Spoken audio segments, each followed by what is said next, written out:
Guess what, everyone? Game of Thrones fans and wolf t-shirt enthusiasts all around the world, rejoice! We have brought back the direwolf!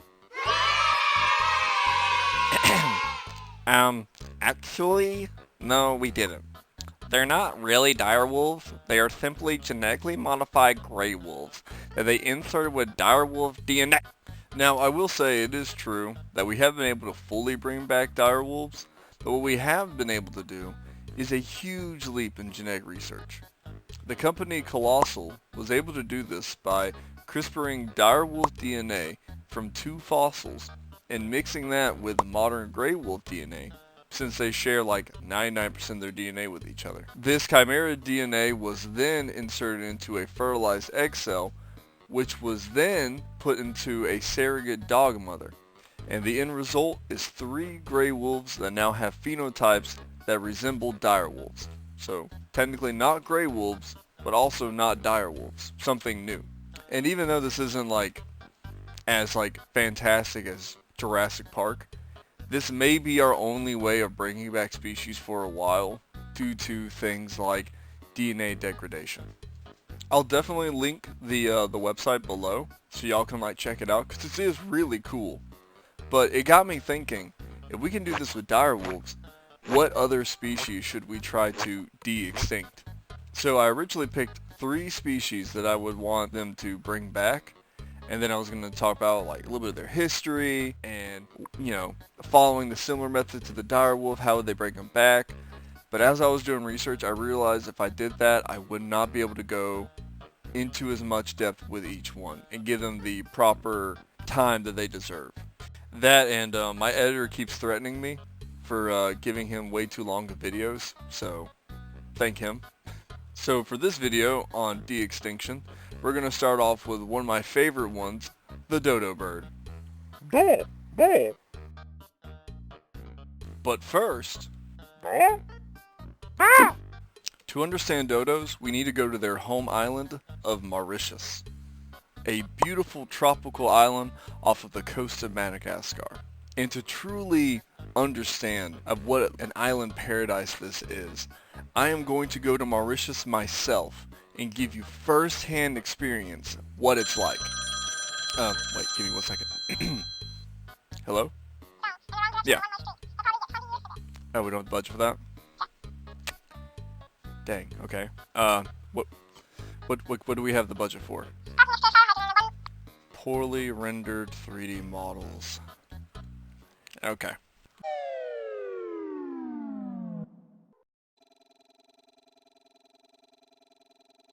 This is Mauritius. Discovered probably around 975 AD, it was originally called Dina Arobi, which means abandoned or deserted island. But when the Dutch came in 1598, they would change its name to Mauritius in honor of some guy named Maurice, the Prince of Orange.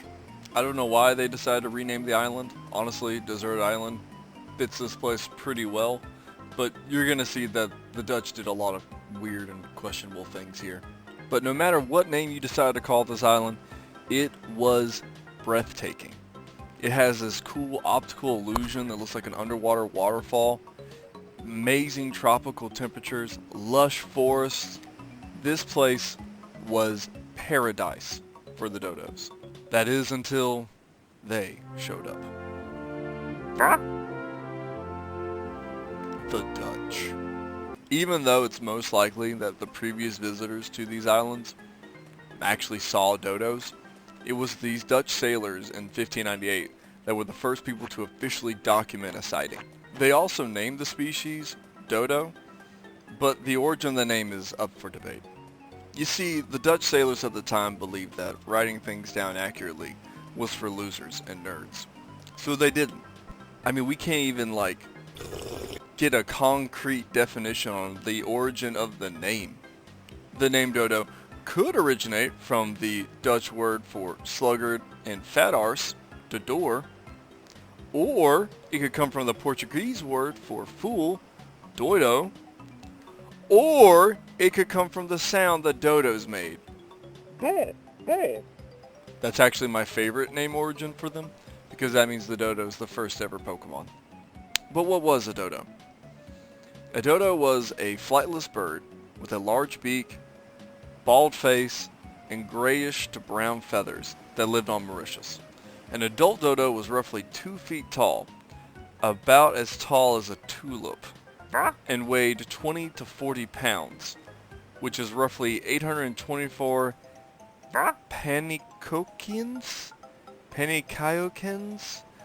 These things, Dutch pancakes. I'm trying to relate to the Dutch viewers here, alright? Dodos are often portrayed in media and even some like the Dutch sailors' writings as being slow-witted and dumb and just not made to survive. But that's far from the truth. They were actually extremely well adapted for their environment, which was again a beautiful tropical island with no predators. They had strong, well-developed leg muscles for climbing the mountainous terrains and the forests in search for food, mates, what have you.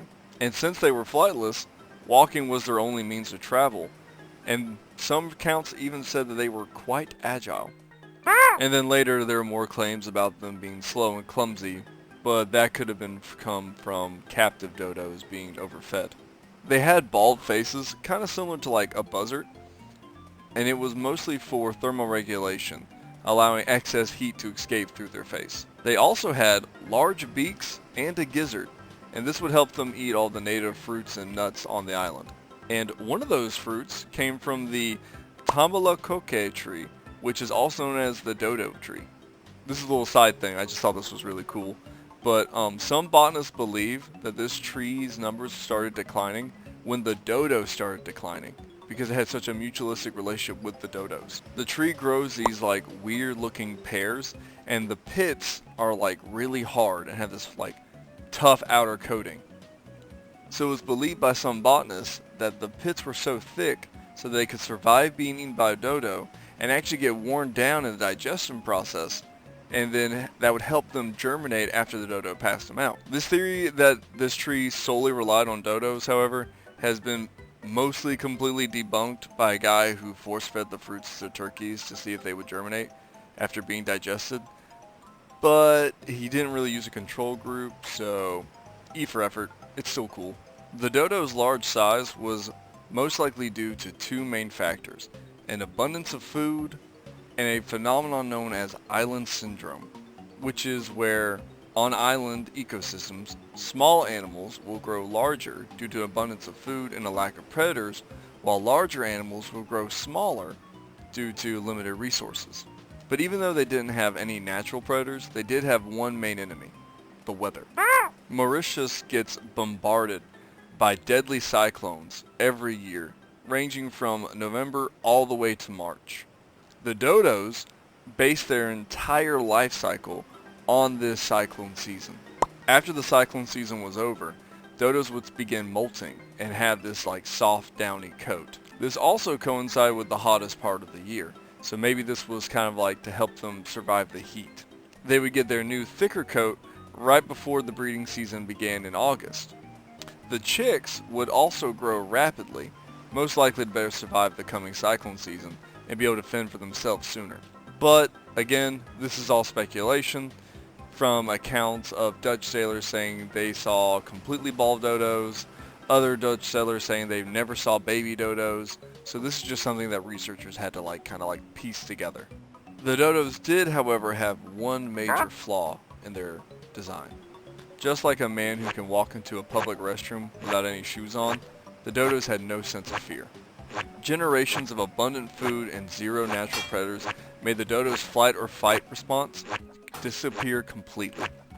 Which is totally fine when you don't have any predators and you're on an island all by yourself. But it's not fine when the Dutch are coming.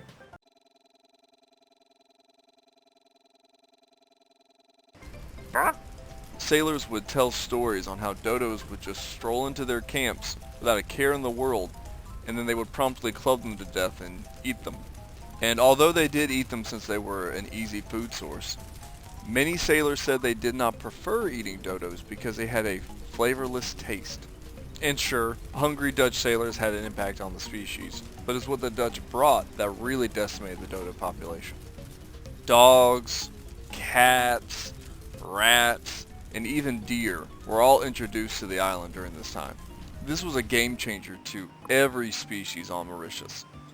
Before the Dutch sailors got there, Mauritius had no native terrestrial mammals. Then out of nowhere, dogs and cats began overhunting the adult dodos, and again, the dodos wouldn't run away because they didn't have any sense of fear. Then, the unintentional introduction of rats and the weirdly intentional introduction of deer mostly targeted the dodos' nests since they were laid on the ground and not safely guarded. Which, real talk, what sailor loaded up wild deer to bring to an island that was 2,000 kilometers away from shore, or 1,200 miles, or, if you prefer, 21,120 football fields for all my fellow Americans out there? We ain't learned the kilometer today, buddy. Like, I live in the middle of the woods, okay? Surrounded by deer, and I'm terrified of those crackheads. I couldn't imagine being on a boat with several of them for weeks at a time. You would have to sleep with one eye open the entire time. And if you think I'm being ridiculous, they're the most dangerous animal in North America. Not grizzlies, not mountain lions, not Florida man, the deer. Watch yourself. Then, as if all this wasn't enough, the dodo's habitat began to rapidly decline. Huge tracts of land were cleared off to make room for farming and housing. But it also didn't help that Mauritius also had a large amount of ebony trees, which are extremely sought after for their timber. Now notice that I said had. The deforestation was so bad that only roughly 2% of the native forests are left on Mauritius today.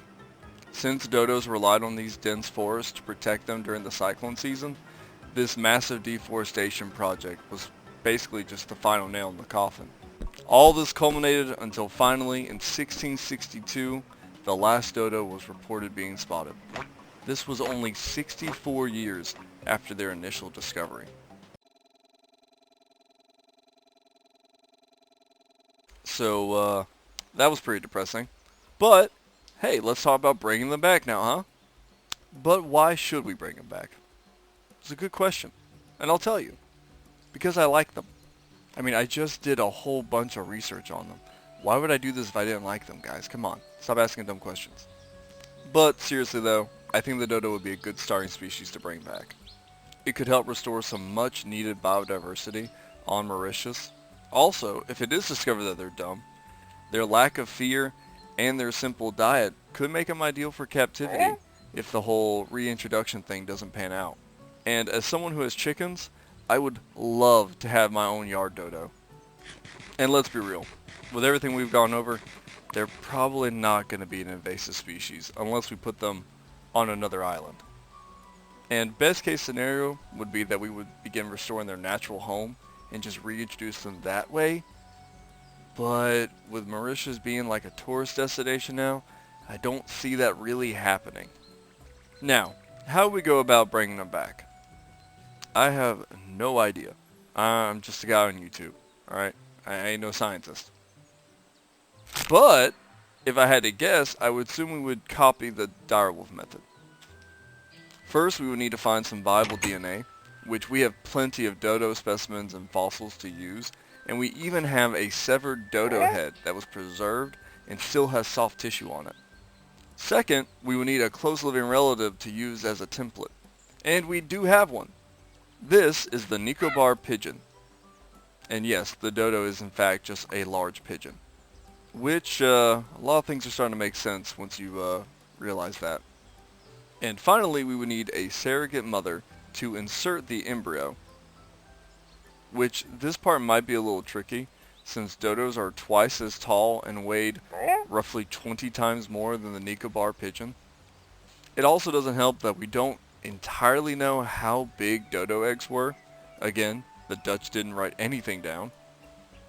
So I've seen some accounts say that they were large, not as big as an emu egg, but still fairly big, while others I've heard they said they were about the size of a white pelican's eggs, which is still double the size of a Nicobar pigeon's eggs. So we may have to do some trial and error with like different surrogate eggs to find the right one. Personally, I vote that we use an ostrich egg and give that baby a mansion.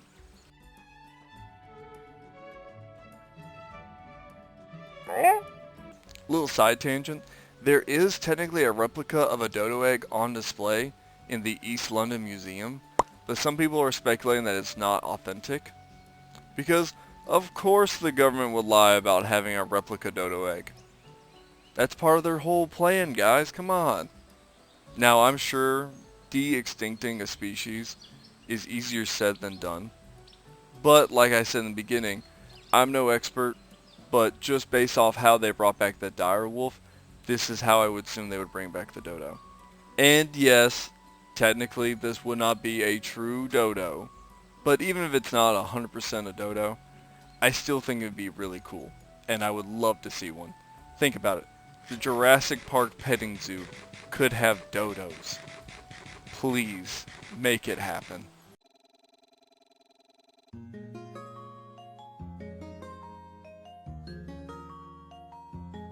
So, that's about all I got for this video. Like I said, these are super fun to research, and I love learning new things about different animals. And like the T-Rex, until we bring them back, we may never get these answers. So, it's still fun just to speculate, talk about it, and try to decipher whatever the heck the Dutch were talking about. And also, I'm just saying, Dutch said they were flavorless. We have made huge advancements in culinary technology, okay? KFC, think about it. Alright, the Dodo bucket. Hit me up. This is an idea. Oh, and look, it's you, the viewer. What do you got to say today, viewer? Step 19. 31 the tail also contains important musculature for the leg. The corophemoralis muscle stretching from the tail vertebra to the femur and used for leg extension, moving the legs back when walking or running. After I read this comment, I went and looked it up, and yeah, you're right. It's theorized the T-Rex had muscles on the underside of its tail that would pull its legs backward when running for more power, which is really cool and gives more credence to the T-Rex actually running and having more force behind it. So thank you for that comment, man. I really appreciate that. Man, you really deserve a lot more views. This is actually very well written, yet it feels so casual, like you were telling it to a friend. I can see this being played at a classroom. Hey, thanks, bud. I appreciate it. And everyone else who left nice comments on my last video, it genuinely made my day. And I would just like to say, if you are watching this in a classroom, I'm sorry. I'm so sorry. Alright, one more comment before wrapping up this video. Please let me click off find until I hearing says I've been here for a year. I'm a time traveler. Ha ha ha ha. No. But in all seriousness, thank you for watching. Thank you for commenting. I already have an idea for my next video animation. It might be a little different than my other two, but I'm excited for it. So until I see y'all again, drink plenty of water, be safe, Jesus loves you, and your homework now is to try a new food this week. Alright, bye y'all. This voice over will cost you an additional fee of $800.